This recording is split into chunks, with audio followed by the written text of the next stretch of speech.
Hey guys welcome back to another video. അപ്പൊ ഇന്ന് നമ്മളൊരു ഇമ്പോർട്ടന്റ് വീഡിയോ ആയിട്ടാണ് വന്നിരിക്കുന്നത്. ഇന്നത്തെ വീഡിയോ നമ്മൾ നോക്കാൻ പോകുന്നത് കൊനാമിയെ പറ്റിയുള്ള കുറച്ച് കാര്യങ്ങളും അതുപോലെ തന്നെ ഈ ഒരു ഗെയിമിൽ ക്യാഷ് ഇൻവെസ്റ്റ്മെന്റ് ചെയ്യുന്ന യൂസേഴ്സ് ശ്രദ്ധിക്കേണ്ടതായ കുറച്ച് കാര്യങ്ങളാണ് നമ്മൾ ഇന്നത്തെ വീഡിയോയിൽ ഡിസ്കസ് ചെയ്യാൻ പോകുന്നത്. അപ്പൊ ഈ ഒരു വീഡിയോ നിങ്ങൾ ഫുൾ ആയിട്ട് തന്നെ കാണാൻ ശ്രമിക്കുക, നിങ്ങൾക്ക് എന്തായാലും യൂസ്ഫുൾ ആവും. അപ്പൊ നിങ്ങൾ ആദ്യമായിട്ട് തന്നെ ചാനലാണെങ്കിൽ തീർച്ചയായിട്ടും നമ്മുടെ ചാനൽ സബ്സ്ക്രൈബ് ചെയ്ത് സപ്പോർട്ട് ചെയ്യുക. അപ്പൊ നേരെ നമുക്ക് നമ്മുടെ വീഡിയോയിലേക്ക് പോവാം. അപ്പൊ ഇതിന്റെ ഫസ്റ്റ് കേസ് എന്ന് വെച്ചാൽ നമ്മുടെ കൊനാമിക്ക് ഇതൊരു ബിസിനസ് ആണ്. അതുകൊണ്ട് തന്നെ അവർ നിങ്ങളെ കൊണ്ട് മാക്സിമം ഫണ്ട് ഫലിപ്പിക്കാൻ അവർ നോക്കുക. കാരണം നമ്മൾ ക്യാഷ് ഇൻവെസ്റ്റ് ചെയ്തിട്ട് കോയിനൊക്കെ പർച്ചേസ് ചെയ്യുമ്പോഴാണ് കൊനാമിക്ക് നമ്മുടെ ഈ ഫുട്ബോൾ എന്ന് പറയുന്ന ഗെയിം വഴി നല്ലൊരു പ്രോഫിറ്റ് ഒക്കെ കിട്ടുന്നുണ്ട്. ഓക്കെ, അതുകൊണ്ട് തന്നെ നമ്മൾ കളിച്ചുണ്ടാകുന്ന കോയിൻസ് എല്ലാം അവർ മാക്സിമം ലൂട്ട് ചെയ്തെടുക്കും. അതിനുശേഷം നമ്മളെ കൊണ്ട് എന്തായാലും വീണ്ടും കോയിൻ മേടിപ്പിക്കാൻ വേണ്ടി ആയിരിക്കും അവർ ട്രൈ ചെയ്യുന്നത്. ഓക്കെ, അപ്പൊ കൊനാമിക്ക് ഇതൊരു ബിസിനസ് ആയതുകൊണ്ട് തന്നെ എന്താണ് അവർ കൂടുതൽ നമ്മുടെ ഫണ്ടുകളൊക്കെ ഗെയിമിലേക്ക് ഇൻവെസ്റ്റ്മെന്റ് ചെയ്യിപ്പിക്കാനേ നോക്കത്തുള്ളൂ. അപ്പൊ ഈ ഒരു കാര്യം തന്നെയാണ് നിങ്ങൾ ആദ്യം തന്നെ മൈൻഡ് സെറ്റിൽ വെക്കേണ്ടത്. അപ്പൊ ഈ ഒരു കാര്യങ്ങൾ മൈൻഡ് സെറ്റിൽ വെച്ചിട്ട് വേണം ഈ ഒരു ഗെയിമും കാര്യങ്ങളൊക്കെ കളിക്കാൻ വേണ്ടി. അപ്പൊ ഇതുകൊണ്ട് തന്നെയാണ് മെയിൻലി ഒരുപാട് പേർക്ക് എപ്പിക അധികം അടിക്കാത്തത്. കാരണം എല്ലാവർക്കും എപ്പിക അടിക്കുകയാണെങ്കിൽ കൊനാമിയുടെ കോയിനൊന്നും പിന്നീട് ആരും പർച്ചേസ് ചെയ്യാതെയാവും. അപ്പൊ പിന്നെ കൊനാമിക്ക് അതിൽ നിന്ന് യാതൊരുവിധ പ്രോഫിറ്റും ഉണ്ടാക്കാൻ പറ്റില്ല. എന്ന് വെച്ച് ചില യൂസേഴ്സിന് ഒന്നോ രണ്ടോ ട്രയൽ കിട്ടുന്ന യൂസേഴ്സും ഉണ്ട്. പക്ഷെ ഇത് വളരെയധികം കുറവായിരിക്കും. കാരണം കുറച്ച് യൂസേഴ്സിനെങ്കിലും ഈ ഒരു കൊനാമി എപ്പിക്ക് കൊടുത്തില്ലെങ്കിൽ പിന്നീട് കൊനാമിയുടെ ഒരു ബോക്സ് ടോയും ആരും കറക്കാണ്ടാവും. സോ അതുകൊണ്ട് തന്നെ അവർ കുറച്ച് യൂസേഴ്സിന് ഈ ഒരു എപ്പിക് നാളൊക്കെ കൊടുക്കും. മെജോറിറ്റി ഓഫ് യൂസേഴ്സിന് കൊടുക്കാതെ അവരെ കൊണ്ട് കോയിൻ പർച്ചേസ് ചെയ്യിപ്പിച്ച് കറക്കാൻ വേണ്ടി നോക്കും. അപ്പൊ ഇതാണ് കൊനാമിയുടെ ഒരു സൈക്കോളജി. അപ്പൊ ഇതിനൊരു ബെസ്റ്റ് എക്സാമ്പിൾ ഞാൻ നിങ്ങൾക്ക് തരാം. അതായത് നിങ്ങൾ ഒരുപാട് യൂട്യൂബേഴ്സിന്റെ എല്ലാം എപ്പിക് ബോക്സ് ഡ്രോ വീഡിയോസ് എല്ലാം കണ്ടിട്ടുണ്ടാവും. അപ്പൊ ഇതിൽ നിങ്ങൾ ശ്രദ്ധിച്ചാൽ മനസ്സിലായിട്ടുണ്ടാവും അവർ എല്ലാവരും ഒരു 10K കോയിൻസും അല്ലെങ്കിൽ അതിന് മുകളിൽ കോയിൻസ് വെച്ചിട്ടായിരിക്കും എല്ലാ പാക്ക് ഓപ്പണിംഗ് വീഡിയോയും ചെയ്യുന്നത്. കാരണം അവർക്ക് അറിയാം എത്രയെങ്കിലും കോയിൻ ഉണ്ടെങ്കിൽ എപ്പിക് അടിക്കാനുള്ള പ്രോബബിലിറ്റി ഉള്ളൂ എന്ന്. അപ്പൊ ഇതില് ഈ ഒരു 10K കോയിൻസ് മാക്സിമം ലൂട്ട് ചെയ്തെടുത്തിട്ട് ലാസ്റ്റ് ആയിരിക്കും ഇവർക്ക് എപ്പികയെല്ലാം അടിക്കുന്നത്. അപ്പൊ ഇതില് ചില ആളുകൾക്ക് തേപ്പ് കിട്ടുന്നുണ്ട്, ടാർഗറ്റ് അല്ലാത്ത പ്ലേസിനെ കിട്ടാറുണ്ട്. അപ്പൊ നിങ്ങൾ മനസ്സിലാക്കേണ്ട കാര്യം, നിങ്ങളിപ്പോ ക്യാഷ് കൊടുത്ത് കറക്കിയാലും നിങ്ങൾക്ക് അവിടെ തേപ്പ് കിട്ടാനും നല്ല രീതിക്ക് ചാൻസ് ഉണ്ട്. നിങ്ങൾ കൊടുക്കുന്ന ക്യാഷ് ചിലപ്പോൾ വെറുതെ വേസ്റ്റ് ആയി പോകാൻ ചാൻസ് ഉണ്ട്.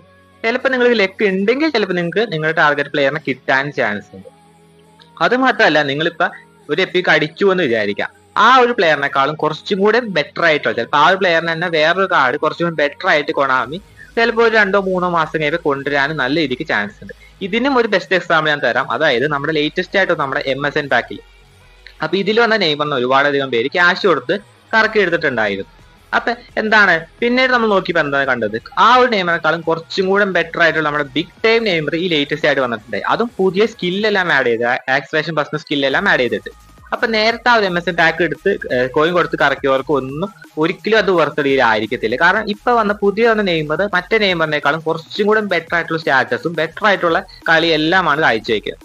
അപ്പൊ ചിന്തിച്ചു നോക്കുക, അതായത് നിങ്ങളിപ്പോ ക്യാഷ് കൊടുത്ത ഒരു പ്ലെയറിന് എടുത്തു എന്ന് വെച്ചാൽ നിങ്ങൾ ഒരിക്കലും 100% സാറ്റിസ്ഫൈഡ് ആവാൻ പോകുന്നില്ല. ചിലപ്പോൾ അതിനേക്കാൾ കുറച്ചുകൂടെ ബെറ്റർ പ്ലെയറിന് വരുമ്പോൾ ചിലപ്പോൾ അതിനായിരിക്കും കുറച്ചും കൂടി ഡിമാൻഡ്. അപ്പൊ നിങ്ങൾക്ക് ചിലപ്പോൾ തോന്നാം ഈ ഒരു പ്ലെയറിന് എടുക്കാമായിരുന്നു എന്നെ തോന്നാം. പിന്നെ നിങ്ങൾ ചിലപ്പോൾ ഇതിലേക്ക് വേണ്ടി ക്യാഷ് ഇൻവെസ്റ്റ് ചെയ്തിട്ട് കറക്കാനൊക്കെ നല്ല രീതിക്ക് ചാൻസ് ഉണ്ട്.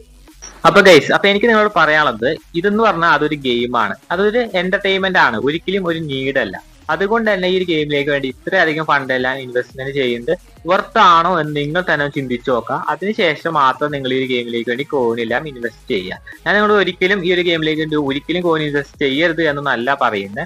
നിങ്ങളുടെ ഒരു പർപ്പസ് നോക്കുക, നിങ്ങൾക്ക് ഇത് വർത്താണോ അല്ലെങ്കിൽ നിങ്ങൾ ഇത്രയും ക്യാഷ് അതിൽ ഇൻവെസ്റ്റ് ചെയ്യണോ എന്നൊക്കെ നിങ്ങൾ ആലോചിക്കുക. ഇനിയിപ്പോൾ നിങ്ങൾ ക്യാഷ് ഇൻവെസ്റ്റ് ചെയ്ത് കോയിൻ മേടിച്ചാലും നിങ്ങൾക്ക് അവിടെ എപ്പിക്ക് അടിക്കാനുള്ള ചാൻസും ലെക്ക് ബേസ്ഡ് ആണ്. ചിലപ്പോൾ നിങ്ങളുടെ ഫണ്ട് ചിലപ്പോൾ വെറുതെ പോകാൻ ചാൻസ് ഉണ്ട്, ചിലപ്പോൾ നിങ്ങൾക്ക് ലെക്ക് ഉണ്ടെങ്കിൽ കിട്ടാനും ചാൻസ് ഉണ്ട്. അപ്പൊ നിങ്ങൾ ആലോചിക്കുക നിങ്ങൾക്ക് ഇത് വേണോ വേണ്ടയോ എന്ന്. അതിനുശേഷം മാത്രം നിങ്ങൾ കോയിനെല്ലാം പർച്ചേസ് ചെയ്യുക.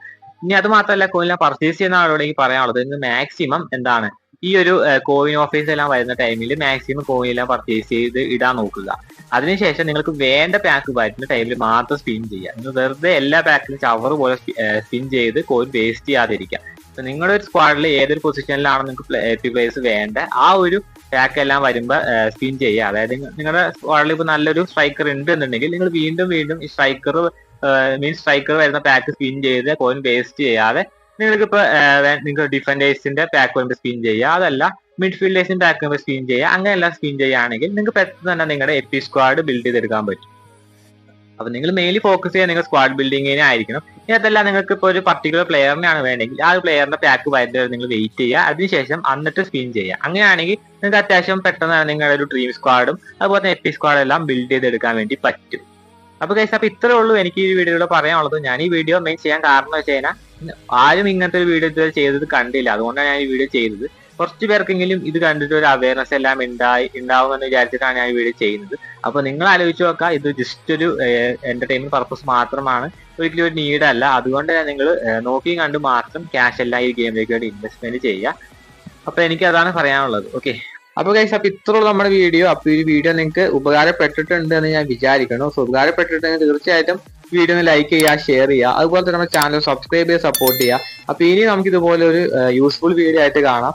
അപ്പൊ ഗൈസ്, ബൈ.